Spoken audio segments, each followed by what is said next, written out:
Muy buenas noches. Son las 19 horas en punto, son de hoy 4 de febrero, jueves 4 de febrero de 2021. Estamos en el Palacio Nacional de México, en la Ciudad de México, en el Salón Tesorería, y vamos a iniciar la conferencia de prensa diaria sobre COVID-19, la pandemia causada por el virus SARS-CoV-2. Hoy vamos a tener información de interés. Primero, el informe técnico general que presentará el doctor José Luis Salomía, director general de epidemiología. Después comentaré sobre el avance del programa de vacunación o la estrategia de vacunación contra el virus SARS-CoV-2 para prevenir COVID-19. Y enseguida tenemos otra vez el gusto de que esté con nosotros el doctor Ernesto Ramírez, quien es el jefe de la Unidad de Investigación y Desarrollo Molecular de nuestro muy querido Instituto de Diagnóstico y Referencia Epidemiológicos, INDRE. Bienvenido, Ernesto, es un gusto tenerte. Como lo ha hecho en otras ocasiones, va a venir a actualizarnos sobre variantes, mutantes y diferentes elementos que tienen que ver con los cambios genéticos que tiene el virus SARS-CoV-2, cómo se han encontrado, cómo se clasifican, qué importancia tienen estos cambios, y salir ya de dudas y de especulaciones sobre si existen o no cepas mexicanas, variantes mexicanas, si estas tienen realmente un significado clínico, epidemiológico, si las vacunas pueden perder potencia o no. De todo esto y más nos hablará el doctor Ernesto Ramírez. Bienvenido, Ernesto. Vamos entonces a iniciar. Le pido al doctor Salomía si presenta el primer segmento y continuamos. Con mucho gusto, señor secretario.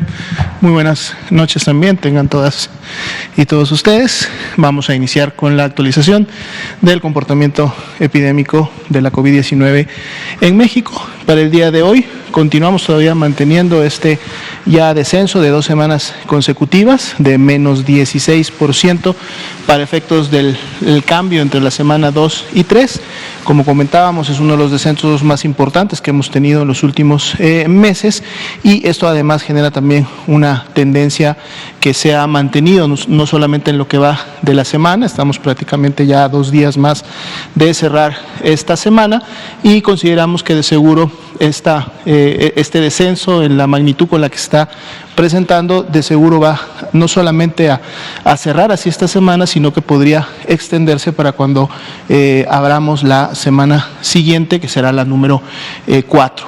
Son 2.096.374 las personas que están distribuidas en esta curva, que como podemos ver inicia desde el año pasado y desde el mes de febrero, cuando confirmamos los primeros casos de COVID-19 en México, pero solamente el 4%, es decir, 81.538 son realmente las personas que representan la epidemia activa, ya que son las que iniciaron con signos y síntomas en las últimas 2 semanas. Las demás personas están más en el comportamiento ya histórico de la epidemia, y solo el 4% es ese comportamiento y esa carga actual que mantiene obviamente la epidemia activa en México, y forman parte también de ese histórico las personas que hasta el momento ya se han recuperado, han sanado de la COVID-19, que para el día de hoy son 1.461.011 personas, y continúa también el incremento entre la semana 2 y 3 de las mismas de un más 26%. En ese histórico, lamentablemente también, desde que inició la pandemia en México, las personas han perdido la vida a consecuencia de las complicaciones que sabemos produce el virus SARS-CoV-2 en los órganos que afecta, sobre todo obviamente los pulmones, y para el día de hoy son 162.922 las personas que durante toda la epidemia en México han tenido esta condición. Si vemos la siguiente diapositiva, actualizamos rápidamente la ocupación hospitalaria, en este caso de las camas IRA general, que se reservan o se destinan a pacientes graves que presentan ya signos y síntomas de alarma, que requieren oxigenación y por lo tanto de un cuidado más especializado, sobre todo al interior de una unidad de atención médica de segundo o tercer nivel, es decir, de un hospital. Podemos ver rápidamente para el grupo de más de 70%, no han habido prácticamente cambios. Todas las entidades que estaban, estas 7 entidades que estaban en el grupo, se mantienen con la misma ocupación. Sin embargo, destacamos que para los estados que mayor ocupación tienen, Ciudad de México Estado de México con 82%. Este 82% sí ha representado una disminución de prácticamente 8 a 9 puntos porcentuales de, por ejemplo, lo que venían presentando hace 10 días o la semana pasada.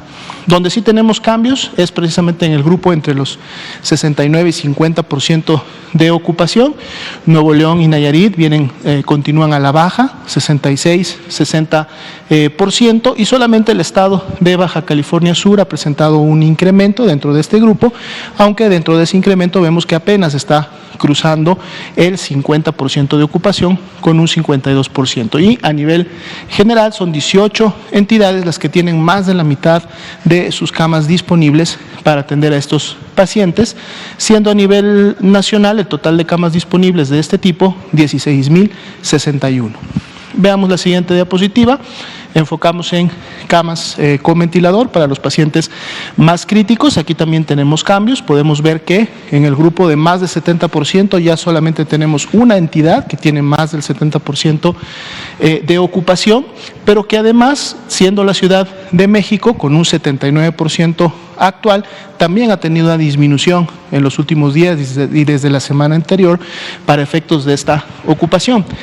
Y en el siguiente rango, entre 69 y 50, vemos precisamente al Estado de México incorporándose ya con una ocupación por debajo del 70%, al igual que Nuevo León, hace unos días también se incorporaba a este grupo y es el que tiene la disminución, y tenemos a Tlaxcala y a Oaxaca apenas también superando el 50%, pero por lo tanto integrándose a este grupo. La mayoría de las entidades federativas, 24 de ellas, tienen más de la mitad de sus camas disponibles, e inclusive tenemos a Veracruz y a Morelos incorporándose a este grupo de más del 50% de disponibilidad para efectos de las camas con ventilador, que para todo el país son 5.597 las que estarían disponibles para recibir a este tipo de pacientes. Esa es la actualización de estos números. Muchas gracias, doctora Lomía. Pasamos ahora con la vacunación contra el virus SARS-CoV-2 para prevenir COVID-19 en el contexto del Plan Nacional de Vacunación contra COVID o contra SARS-CoV-2 que presentamos el pasado 8 de diciembre, que tiene como primera etapa el vacunar al personal de salud de primer contacto, de primera línea, de mayor exposición al virus SARS-CoV-2. Hasta el momento hemos ido teniendo un ritmo constante, razonablemente pegado a lo planeado para cada día de vacunas. En este momento mayormente se trata de las segundas dosis, aunque todavía hay aplicación de muy poquitas pendientes primeras dosis. 5.089 vacunas se pusieron el día de hoy. La siguiente nos muestra el número acumulado y cómo ha ido progresando a lo largo del tiempo. Lo que se ve en esta gráfica, donde se acumulan 695.088 dosis de vacunas. Y en la siguiente lo que podemos ver, como cada noche, es el avance en las segundas dosis con respecto a primeras dosis. Hoy tenemos ya 60.742 personal de salud de primera línea que han sido vacunadas con su segunda dosis. Esto representa ya el 9% de los esquemas, son esquemas completos. Estamos usando, recuérdenlo, la vacuna de Pfizer-BioNTech hasta el momento, mientras no han llegado todavía otras vacunas ya contratadas. En el campo del personal educativo, recordamos cada vez que mencionamos esto, que desde la fase de planeación hicimos público cuál es el propósito, el tercer eje de priorización, que es la oportunidad de activar elementos de la vida pública que son estratégicos, como la educación pública, cuando las condiciones así lo permiten. En este caso, en el estado de Campeche, 4 meses consecutivos de una transmisión mínima del virus SARS-CoV-2, de un muy buen control epidémico, nos permiten esa oportunidad. Por eso se ha vacunado a personal educativo con el propósito de empezar a preparar el posible retorno a las clases, cosa que deberá ocurrir cuando el estado de Campeche retorne al semáforo verde. La siguiente. 81% de avance general en el uso del paquete más reciente, que llegó el 19 de enero, con 219.375 dosis, y pueden ver que prácticamente estamos terminando de cubrir todo el país y tenemos 3 entidades federativas que las hemos estado comentando toda la semana, que están en este momento terminando con las segundas dosis. El ritmo de aplicación, la siguiente, es dependiente de cómo se aplicaron las primeras dosis, que en su mayoría ocurrieron en la fase de calibración, desde que empezó la vacunación el 24 de diciembre de 2020 hasta el 12 de enero. Y hoy las segundas dosis se ponen precisamente al ritmo de esas primeras dosis.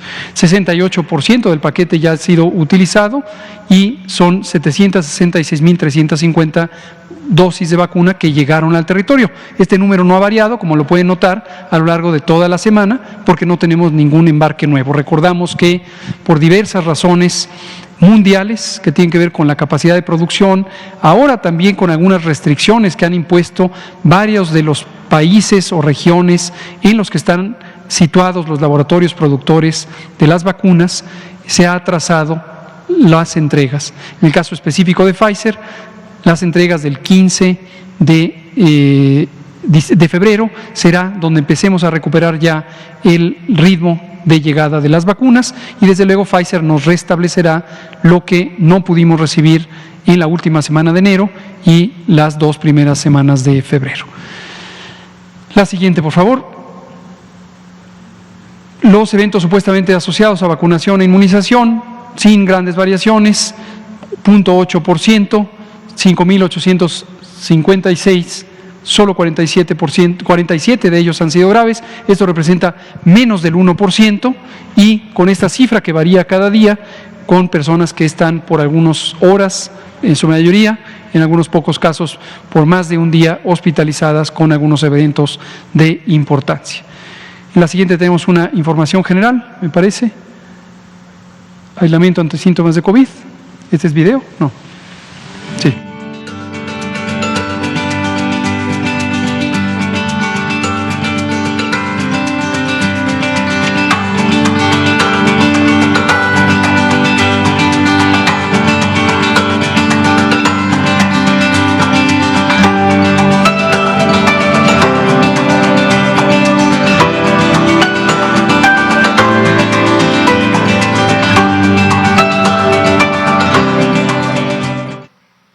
Muy bien.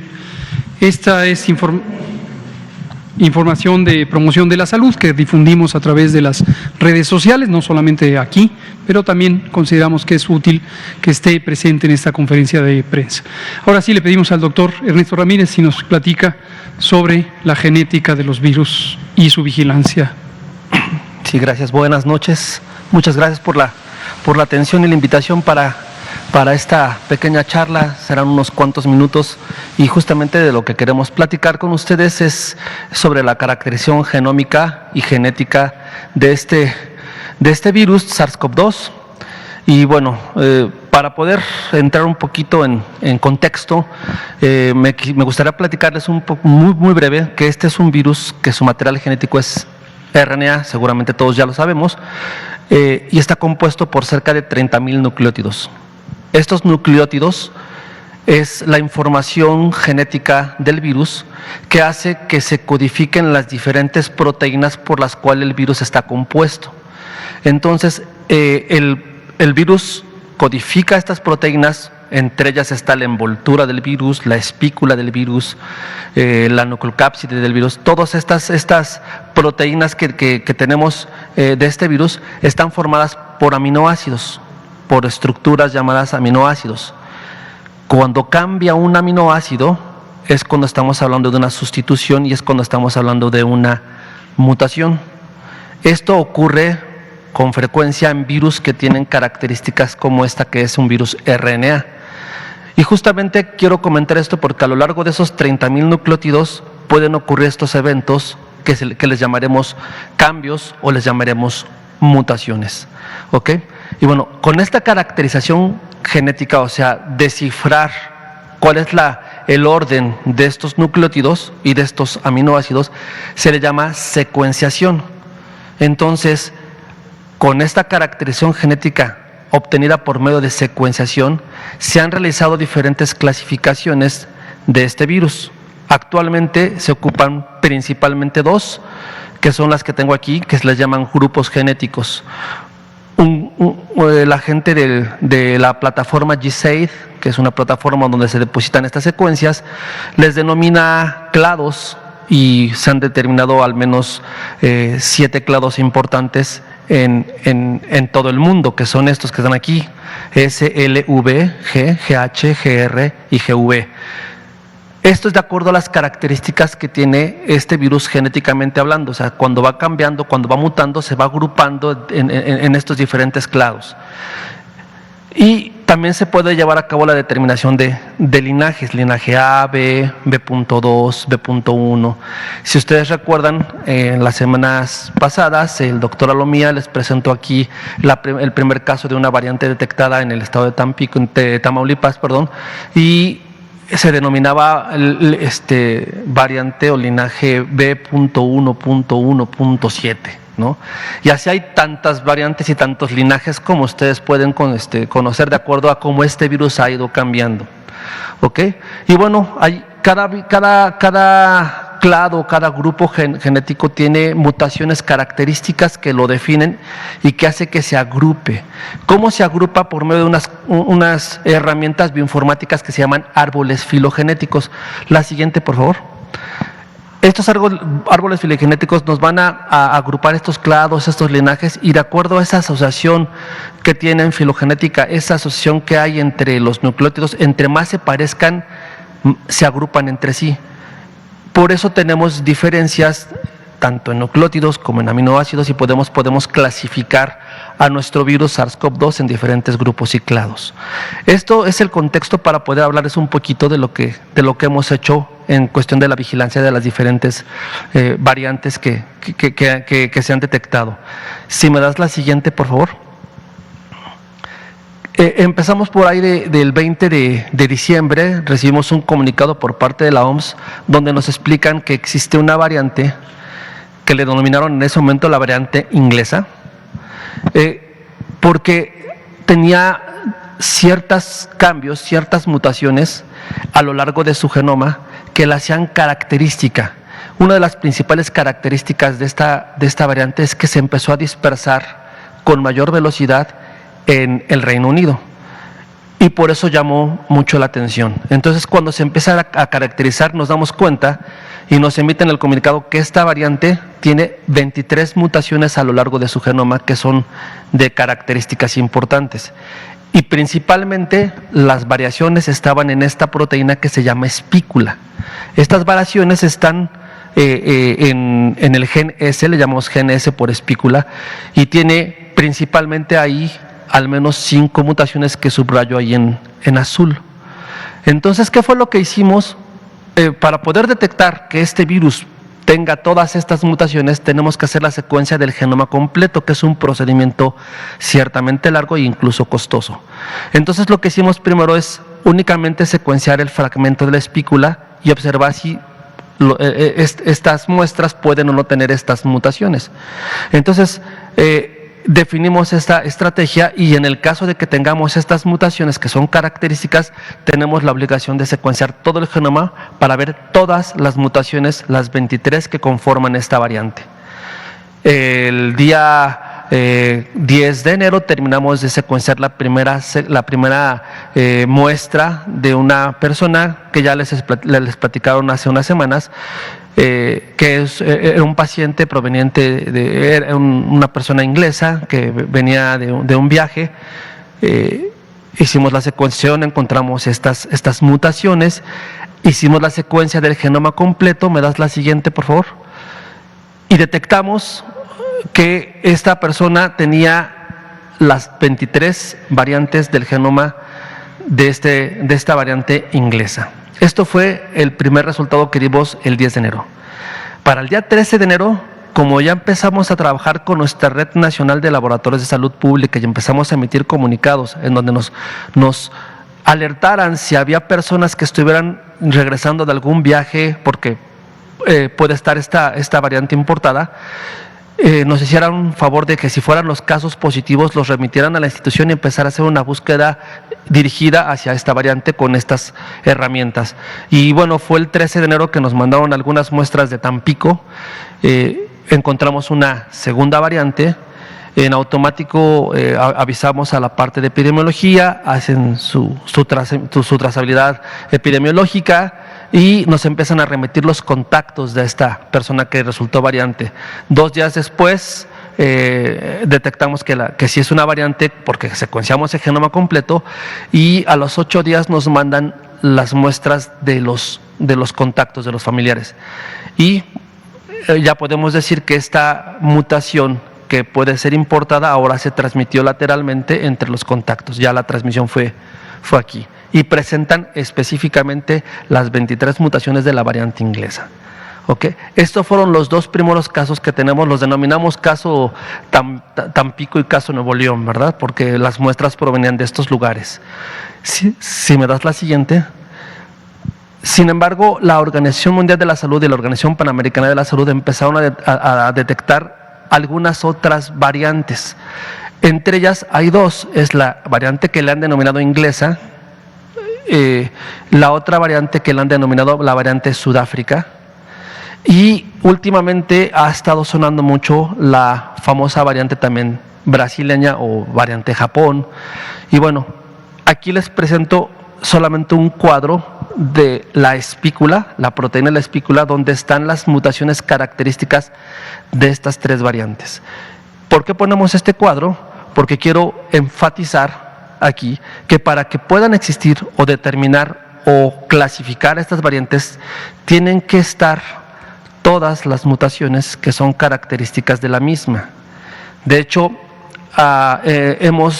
no es una definición concreta, pero hemos acordado por medio de la OPS y de la OMS de definir un poco lo que es variante. Y variante es la acumulación de cambios o de mutaciones en un genoma de un virus que lo hace diferente al original. En este caso, a Wuhan, que es el original.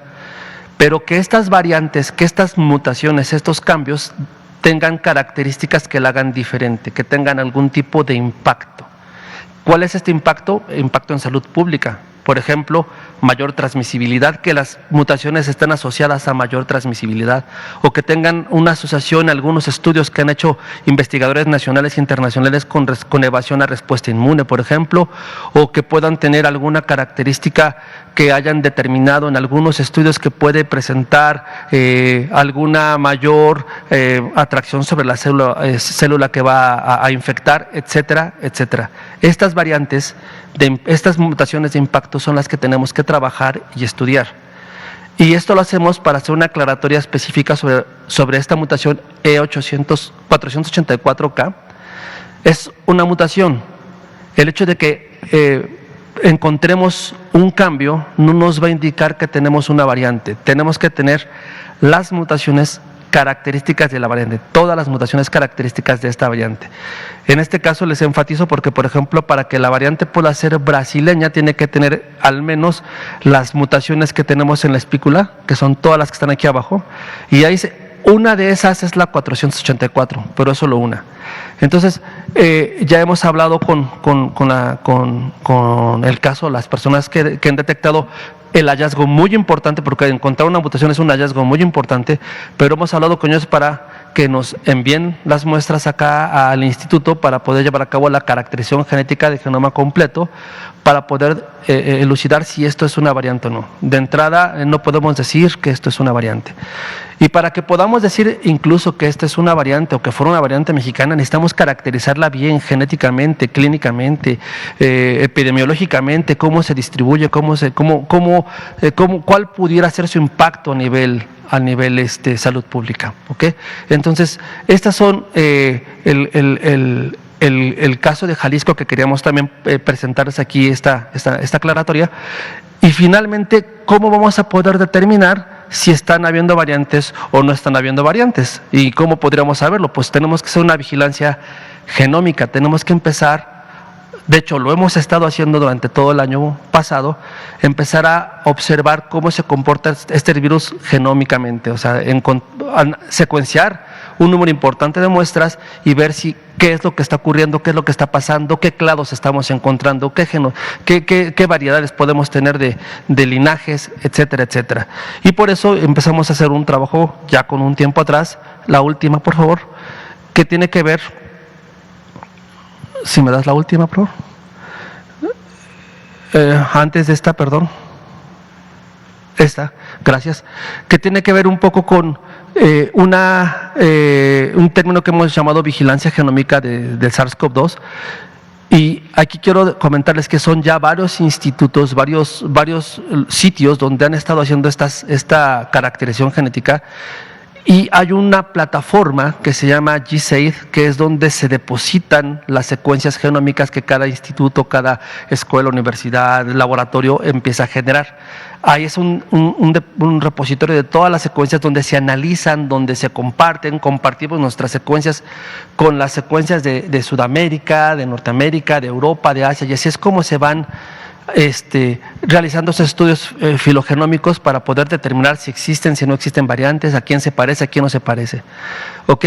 Solamente para comentarles que, bueno, hemos hasta el momento llevado a cabo en el país ya casi cerca de 750 secuencias de genomas completos. Estos son los institutos donde se han realizado, en el INDRE, por supuesto, en el INER, en el INMEGEN, en la Universidad Autónoma de Nuevo León, en nutrición, en el IMSS, ¿ok? Todas estas secuencias se han depositado y quisiera comentar acá que bueno, que como país aportamos esta información y solo para mostrarles unos números de cómo estamos posicionados en la cantidad de secuencias que estamos realizando a nivel internacional, secuencias de México, pues solamente estamos por debajo de Brasil y de Chile, que ellos tienen redes de secuencias, redes de laboratorios que hacen secuencia genómica.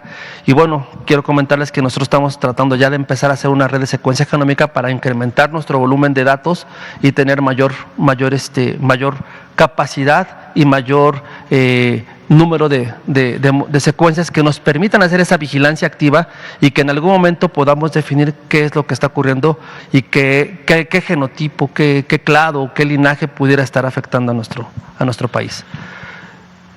Si me dan la siguiente, por favor. Solamente un agradecimiento a toda la institución, a la unidad que tengo el gusto de dirigir y a todos mis compañeros del INDRE. Muchas gracias, doctor Ernesto Ramírez, titular de la Unidad de Investigación y Desarrollo Tecnológico Molecular del INDRE, el Instituto de Diagnóstico y Referencia Epidemiológicos, que es la cabeza normativa de la Red Nacional de Laboratorios de Salud Pública. Y efectivamente mandamos un saludo y un agradecimiento a todos nuestros colegas y colegos que trabajan en la Red Nacional de Laboratorios de Salud Pública, que es la que sostiene la vigilancia por laboratorio de nuestro país. Vamos a avanzar en preguntas y respuestas, estaremos yendo de un lado y del otro. Empecemos aquí con Juan Hernández y luego nos vamos por acá de este lado. Adelante, Juan, por favor. Muy buenas noches. Juan Hernández del periódico Barca de Grupo Cantón. Bueno, ahora sí la pregunta obligada del día de hoy. ¿Cómo está la salud del presidente? ¿Cómo va evolucionando? Porque bueno, hoy difundieron un video en donde lo ven caminar aquí precisamente por los jardines aquí de Palacio Nacional. ¿Cómo va? Que cree que ya se vaya a presentar el lunes precisamente a su conferencia de prensa o incluso aventurarse de estar mañana en la promulgación de la Constitución allí en Querétaro. Gracias. Muchas gracias. Va muy bien el presidente, como hemos dicho toda la semana. Prácticamente no ha habido variaciones, puesto que desde el inicio estaba prácticamente asintomático, solamente con febrícula, día 1 y 2, el domingo y el lunes. El resto, a insistencia de los médicos, cuando le preguntaban si tenía dolor de cabeza, pues dijo, pues ya, si ustedes quieren, tengo dolor de cabeza, prácticamente. No ha tenido ningún síntoma en los siguientes días, ya cumple, hoy es jueves, prácticamente las 2 semanas o 1 semana y media desde que inició con los síntomas. El alta médica será valorada respecto a sus actividades en el espacio público. Hay 2 perspectivas. La primera es que él esté con todos los parámetros de control, por ejemplo, de la presión, que la ha mantenido buen control, pero que pudieran haber ajustes en su tratamiento y que se pueda ya estar tranquilos de que está recuperado. Y lo segundo es el alta epidemiológica, y depende también de que él ya no sea emisor de virus. Hoy se le tomaron nuevas muestras y esperaremos el resultado. A esta cantidad de días que han transcurrido, lo más probable es que ya pase a ser negativo, pero vamos a ver el resultado del laboratorio. Entonces está la alta médica, la alta epidemiológica, y en su momento pues ya se anunciará. Pero ha sido una evolución muy, muy favorable. Como decía ayer, un tanto de broma, un tanto en serio, nos consta a quienes somos subalternos que no ha parado, porque está todo el tiempo al pendiente, particularmente del tema de las vacunas, en lo que te respecta para COVID. Hoy por la mañana tuvimos videoconferencia con él, los que formamos parte del sector salud, y él directamente estaba dándonos instrucciones. ¿El domingo podríamos saber si el presidente va a estar ya en la mañanera? Yo calculo que sí, no anticipemos vísperas. Quien tendrá que dar el alta médica es el doctor Alcocer, y el alta epidemiológica también la tendrá que autorizar él. Pero lo anunciaremos, sin duda alguna. Muy bien, vámonos con Natalia Vitela, con un compañero acá, y con Youth Weber. Gracias, buenas noches, doctor. Le quiero preguntar, ayer comentó usted de unas enmiendas respecto a la vacuna de Sputnik, la vacuna rusa. Quería saber en qué consisten estas enmiendas y cuándo ya sería posible que empezaran a llegar las vacunas. No sé si va a llegar antes la vacuna rusa que la propia vacuna de Pfizer. Esa sería una pregunta. Es una buena... Hay que hacer una quiniela, no lo sabemos. Respecto a las enmiendas, como le comentaba ayer en la postconferencia, fueron realmente enmiendas menores. Se encontró que faltaba un punto y coma, se encontró que un inciso estaba mal calificado. En fin, nada relevante, nada sustantivo. No ha habido cambios sustantivos en el convenio o contrato, y hemos estado justo en el envío y el retorno, la versión más reciente firmada ya por el doctor Alcocer, y para nosotros final está ya en Rusia, y esperamos que mañana temprano, al amanecer mexicano, ya tengamos ahora sí la versión final que ellos hayan no solo autorizado, sino firmado. Respecto a los tiempos de entrega, tenemos en este momento la noción, lo acordado con ellos es que una vez que nos manden firmado el contrato, nos mandarán en 48 horas la tabla de tiempos de entrega con detalle. Respecto a la pregunta que también usted hacía ayer o anteayer, estamos también en el proceso de contratación de la empresa de paquetería que transportará el producto de Rusia hacia México. Y también le quiero preguntar sobre la plataforma para vacunación de adultos mayores. Quiero saber cuántos registros llevan hasta el momento, y también están o se continúan haciendo estas llamadas telefónicas a adultos mayores. Hay como una confusión entre si es personal de salud o quién les está marcando. Gracias. Cómo no, muchas gracias. Aquí le doy casi 500,000 de registros, nos informa Emiliano Calderón, nuestro colega de Política Digital Nacional. Las llamadas telefónicas, sí, efectivamente, sobre todo en el área rural, que es donde sabemos que hay menos acceso a la Internet, se siguen haciendo las llamadas. Las llamadas tienen múltiples propósitos. Uno de los principales es identificar la vigencia de los datos de residencia de las personas. Hay personas que se mudan, hay personas que desafortunadamente fallecen, insisto, no necesariamente por COVID. Se han hecho ya varias llamadas y se ha identificado hasta un 7% de personas que fallecieron desde la última vez que fueron registradas, y no parece ser que la mayoría lo haya sido resultado de COVID, sino de causas varias, en sobre todo las personas de edad más avanzada. Entonces estas llamadas seguirán en paralelo, y como decíamos en la infografía que se presentó y que está en la propia plataforma, el ciclo tiene los dos elementos, la llamada y el registro en plataforma. Para las personas que logran registrarse, tengan la tranquilidad de que ya no tienen que hacer algo adicional, simplemente esperar.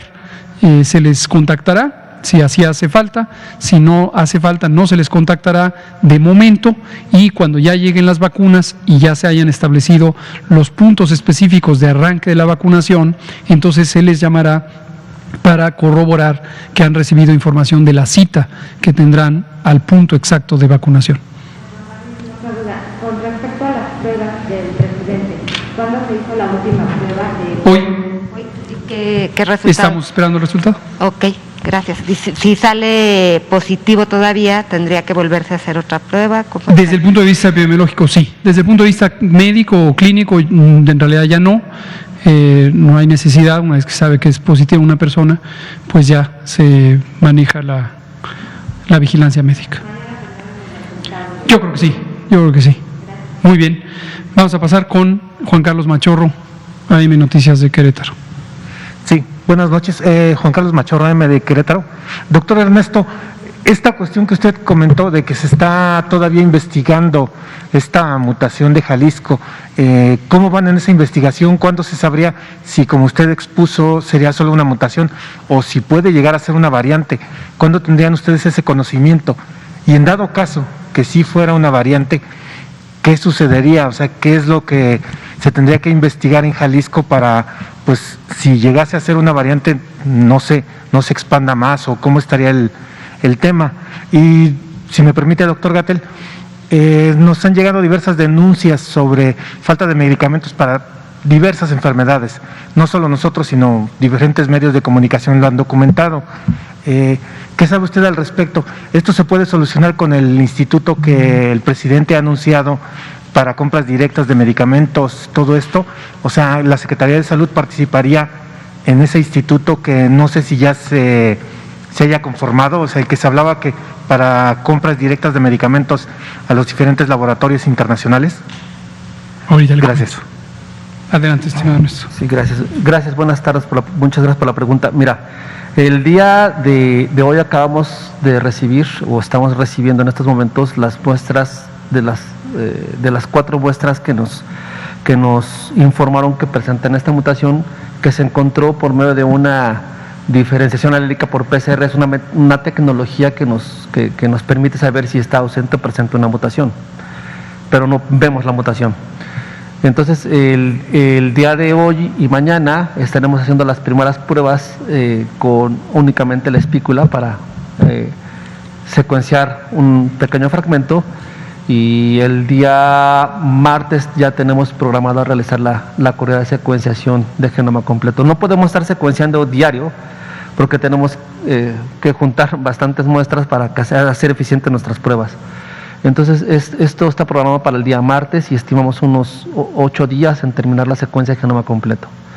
En dado caso de que se confirmara alguna variante de interés o alguna secuencia genómica que pudiera ser de interés, en automático le informamos mediante una nota técnica a la Dirección General de Epidemiología, al doctor José Luis Salomía, y ellos realizan todo un cerco epidemiológico en el sitio, hacen rastreos, buscan si tiene antecedentes de viaje, si no tiene antecedentes de viaje, si todos sus contactos, etcétera, para poder hacer un trabajo integral a nivel epidemiológico y empezar a ver características clínicas, características específicas de los pacientes, tomas de muestras, cuándo fueron, cuál fue su evolución, cuál es su estatus actual.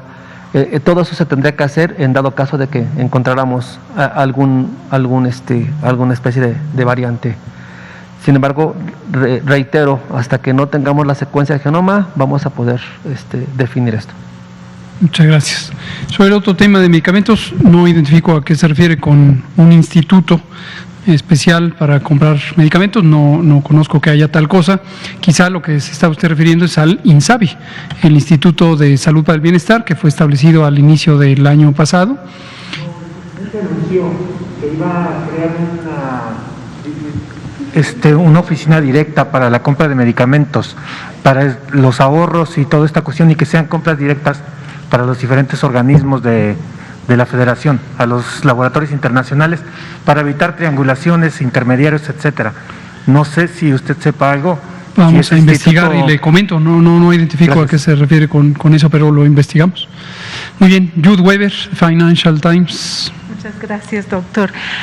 Tengo una pregunta para usted y Por favor. una pregunta también para el doctor Ernesto. Para usted, el presidente en su video habló de adelantar la próxima entrega de la vacuna Pfizer al día 10, que es lunes. Sin embargo, creo que usted en el Pulso de la Salud esta semana hablaba del 15. ¿Qué hay de cierto? ¿Va a ser el 10 o el 15 o no se sabe todavía? ¿Cómo no?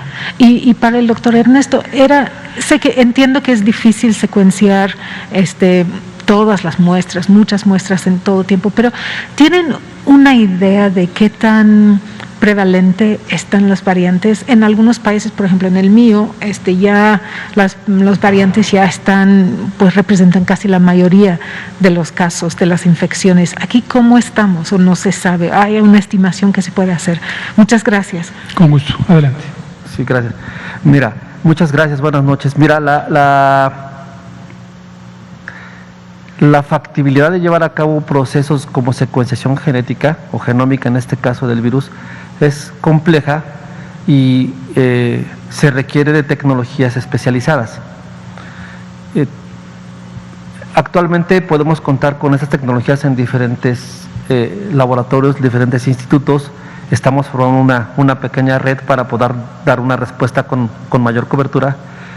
El proceso es un poco tardado, sin embargo es muy importante que se hace. Hay otros lugares, como el país vecino del norte, que tienen una mayor capacidad instalada y tienen mayor número de muestras secuenciadas, entonces su vigilancia es un poco más activa, digamos. Y con relación a las variantes, te puedo comentar que en el caso de la variante británica, al momento se ha detectado en más de 50 países ya, y cada uno de los países aporta esta información a través de estas plataformas de GSAID.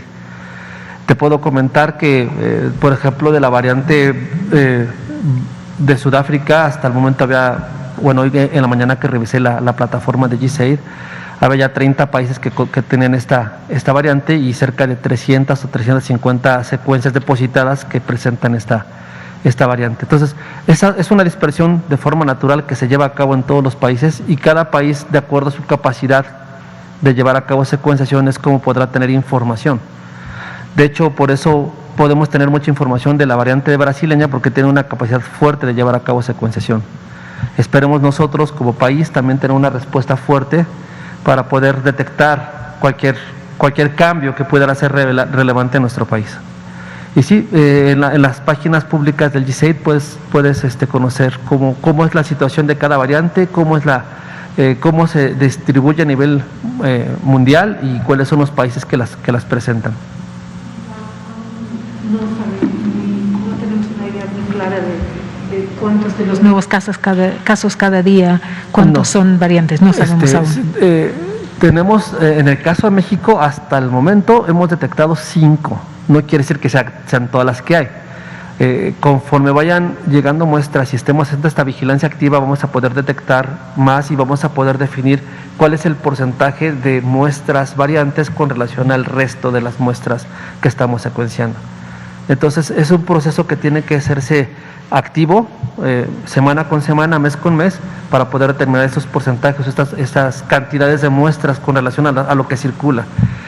Por ejemplo, cuando reportamos la muestra el día 10 de enero y la subimos al GSAID, pues era la primera muestra que secuenciábamos en el año, entonces decían que teníamos el 100% de la variante, ¿no? Pues no, obviamente eso no es cierto, porque pues era una secuencia y una era variante. Pero ahorita que ya llevamos un buen número de muestras secuenciadas, no estamos encontrando variante inglesa en todos los casos que estamos secuenciando en el país. Ya cada país tiene sus datos y los datos están públicos en las plataformas de depositarias de secuencias. Perfecto, muchas gracias, Ernesto. Sobre la entrega de la vacuna Pfizer, efectivamente, como lo hemos comentado, las entregas son semanales. Desde hace algunas semanas Pfizer anunció, tanto públicamente como desde luego nos lo comunicó a nosotros oficialmente, que ampliaba su planta productora de vacunas para el mercado internacional fuera de Estados Unidos. Hay una planta que está en Bruselas, Bélgica, para el resto del mundo, que no sea Estados Unidos. Pfizer es una empresa de Estados Unidos, y hay una planta en Estados Unidos para la fabricación de vacuna específicamente para Estados Unidos. Y dada la enorme demanda de vacuna que hay en varios países del mundo, se vio la necesidad de ampliar. Por razones técnicas, tienen que parar la planta para hacer las remodelaciones y después ya reiniciarla. Ese es un factor. El otro factor que también en su momento comentamos, incluso el propio presidente, es que Pfizer se comprometió con el mecanismo COVAX, el mecanismo solidario multinacional organizado por la OMS para distribuir vacunas en forma equitativa, lo cual felicitamos y celebramos en el caso de Pfizer, y eso a su vez hace que haya mayor presión de demanda para la compañía. Y en términos netos, a lo que llevó para México es que se suspendieran las entregas de la última semana de enero y las 2 primeras semanas de febrero, con un plan de restituir a partir del 15 de febrero. Hace unos pocos días, no recuerdo exactamente cuántos, me parece que hace una semana, sí, fue hace una semana, el 19 de enero, el presidente habló con, la semana previa al 19 de enero, el presidente habló con el gerente general de Pfizer y le solicitó que explorara la posibilidad de que de lo que nosotros vamos a recibir el 15 de enero, que incluye lo originalmente programado más una compensación para reparar el faltante de abasto, nos pudieran adelantar al menos una semana entre el 8 y el 10 de febrero. Pero el viernes reciente la Unión Europea, esto se ha comunicado, la Unión Europea tomó una serie de resoluciones que tienen que ver con los controles de salida, de exportación de los productos de las vacunas fuera del territorio europeo, el territorio de la Unión Europea, y esto es una restricción externa a Pfizer, independiente del contrato, desde luego externa a las decisiones que puede tomar México, y afecta a todos los países que tenemos contratos con Pfizer y por lo tanto recibimos producto desde la planta de Bélgica. Ante esa situación, pues Pfizer nos ha comunicado que está en imposibilidad de cumplir con la petición que ha hecho el presidente López Obrador, y entonces el siguiente embarque vendrá el 15 de febrero. Muchas gracias. Adelante, Arturo Contreras, pie de página. Muy buenas noches, gracias Arturo Contreras de Pie de Página. Un par de dudas sobre las variantes. Hay muchos expertos en Brasil que están preocupados por algo que llaman la evolución convergente, ¿no? Que es que varias combinaciones de mutaciones empiecen a producir nuevas variantes. No sé si nos pudiera explicar un poco más al respecto y saber si se han hecho secuencias en personas reinfectadas, ¿no? Para un poco descubrir cómo se da este fenómeno de reinfección y cómo podría funcionar un poco la inmunidad. Gracias. Respecto a la primera pregunta, pues efectivamente recordemos que este es un virus RNA y seguramente van a ocurrir fenómenos de cualquier tipo que tengan que ver con este tipo de cambios en su material genético. Brasil ha estado trabajando muy fuerte, tienen una gran cantidad de especialistas en esto, han encontrado mucha asociación en cuestiones de impacto de transmisibilidad, por ejemplo, de las muestras. Entonces, seguramente vamos a tener bastante información que en los próximos meses seguramente va a estar lista y útil para que los que estamos recibiendo toda esta información tracemos con nuestras propias secuencias lo que está ocurriendo en nuestro país. Y ahora, con relación a las secuencias que me comentas de las reinfecciones, se ha determinado por parte de los CDC de Estados Unidos y de la Organización Mundial de la Salud lo que significa el término reinfección, que tiene que ocurrir un periodo entre una primera infección y una segunda infección con un resultado negativo en medio de las dos infecciones. Lo que hemos hecho nosotros en el laboratorio es la primera muestra positiva y la segunda muestra positiva la secuenciamos ambas y tiene que haber, para que pueda considerarse una reinfección confirmada, al menos o diferencias de clados, quiere decir que tengo un clado GH y un clado GR, en automático estamos hablando que son dos grupos genéticos diferentes, se confirma una reinfección, o que al menos tenga 2 o 3 mutaciones por mes. Esto es, si entre la primera infección y la segunda infección pasaron 2 o 3 meses, que existan una cantidad importante de mutaciones entre las dos cepas, para que las podamos considerar cepas, variantes distintas o clados distintos. ¿Ok? En el caso de nosotros, detectamos ya algunas, en algún momento se presentaron por acá. El caso de Guerrero, por ejemplo, la muestra de Guerrero, pasaron 120 días, se volvió a infectar y bueno, estaban agrupadas filogenéticamente en 2 clados distintos, entonces estábamos hablándolo de una reinfección confirmada por laboratorio. Así es como se hace el procedimiento. Liliana Noble, Pulso Saludable, y Carlos Avaroa, 1+1. Gracias. Buenas noches. Liliana Noble, de Pulso Saludable. Hola, doctor Ernesto, me da gusto verlo. Quisiera saber, ¿el virus se modifica por su estructura de RNA o el hospedero es quien a lo largo del tiempo va modificando al virus? Esa sería una primera pregunta.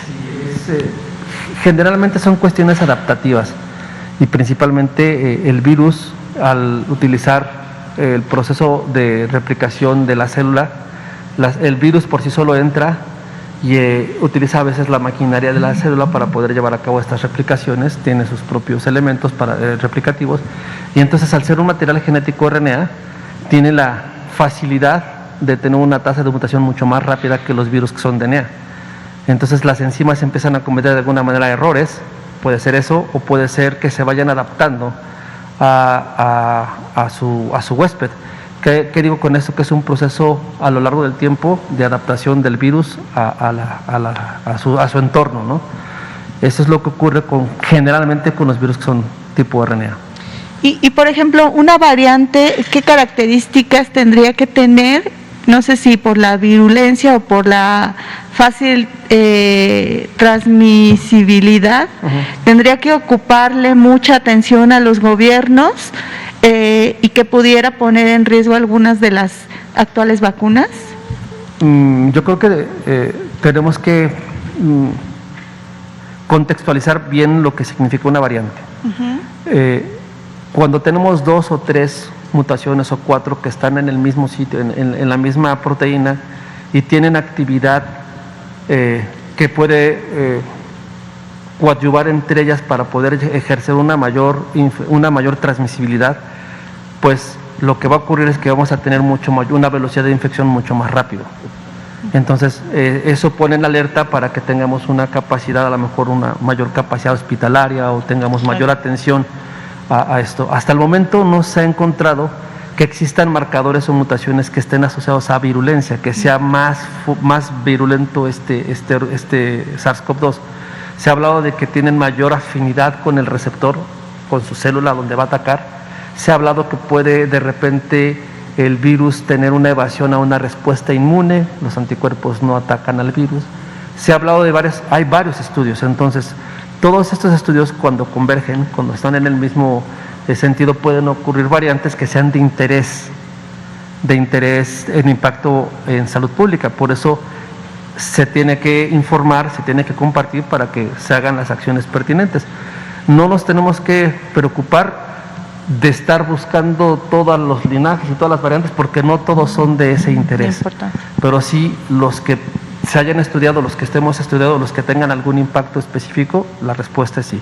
Ejemplo, en los primeros meses del año 2020, lo que más tenemos circulando en el país era un linaje que se llamaba B.1.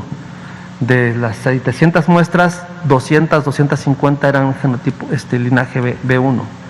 En los últimos 3 meses, lo que más tenemos es linaje 1.1.222, es lo que estamos observando. Ahora tenemos que, ese linaje lo tenemos que observar, ver, caracterizar, encontrar si tiene mutaciones relevantes, y si eso lo tenemos, en automático lo informamos a nuestras autoridades para que tomen interés sobre lo que tengamos presente.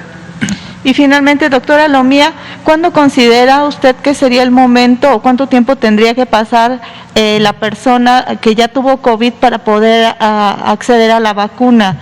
¿Días, semanas, etcétera? Bueno, las recomendaciones para vacunación, en este caso específico, que es la vacuna que actualmente se tiene en México, que es la de Pfizer, Es específicamente que la persona no esté cursando en el momento en que se va a colocar la primera dosis, que no esté cursando con los signos y los síntomas de la enfermedad y que efectivamente no haya padecido, es decir, que haya sido un caso sospechoso o inclusive confirmado de la enfermedad en las últimas 2 o 3 semanas. Esto es algo que se está inclusive preguntando al momento de que la persona llega al módulo correspondiente y se toma en cuenta obviamente para poder aplicar la vacuna. No quiere decir que no se la vaya a aplicar, simplemente a lo mejor en ese momento no se puede, pero entonces será reagendada para que más adelante pueda hacerlo, recordando que el hecho de haber padecido COVID no es una contraindicación o no es necesario demostrar haberla tenido o no haberla tenido para poder recibir la vacuna. Muy bien, muchas gracias. Finalmente, Carlos Avaroa, 1+1. Doctor, buenas noches, doctores. Doctor, una pregunta al respecto de la saturación de hospitales. El estado de San Luis Potosí se encuentra en semáforo rojo. Lectores de esa zona nos reportan que el Hospital General del municipio de Río Verde está completamente saturado, ya no hay disponibilidad de camas en este hospital.